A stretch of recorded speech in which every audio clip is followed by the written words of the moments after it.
9వ తేదీ నాడు గౌరవ ముఖ్యమంత్రిగా మళ్ళీ జగన్మోహన్ రెడ్డి గారు విశాఖపట్నంలో ప్రమాణ స్వీకారం చేస్తారు. సమయం తేదీని కూడా నిర్ణయించాం.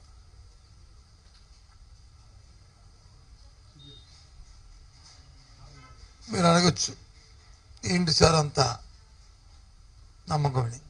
ఎస్, 5 సంవత్సరాలు ఏదైతే ప్రజలతో మమేకమై ప్రజా అవసరాలు ఏమున్నాయో వాటికి అనుగుణంగా వారి జీవన ప్రమాణాలు పెరిగే విధంగా చేసిన ప్రతి కార్యక్రమం, తీసుకున్న ప్రతి నిర్ణయం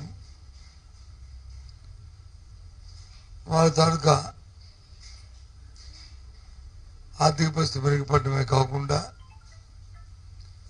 సమాజంలో, సంఘంలో ఒక గౌరవాన్ని కూడా ప్రతి సామాన్య పౌరుడికి వచ్చింది.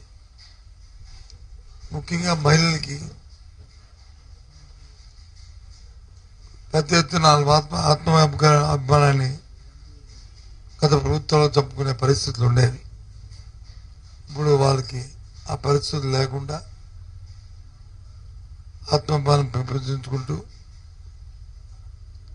వారి పిల్లల్ని చక్కగా చదివించుకునే పరిస్థితులతో పాటు వారి విధానంలో కూడా మార్పులు వచ్చాయి. ఇది మాటల్లో కాదు,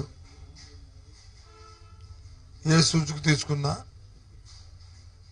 అన్ని సూచికలు కూడా ఇంతకుముందు దేశంలో 17, 18, 19 స్థానాలు ఉన్న జీడిపి కానీ, పర్ క్యాపిటల్ ఇన్కమ్ కానీ, ఏదో పావర్టీలో ఉన్న రిలేషన్ కానీ అన్నీ కూడా ఇప్పుడు 3, 4, 5 స్థానాల్లోకి రాష్ట్రం రావడం అనేది గొప్ప పరిణామం.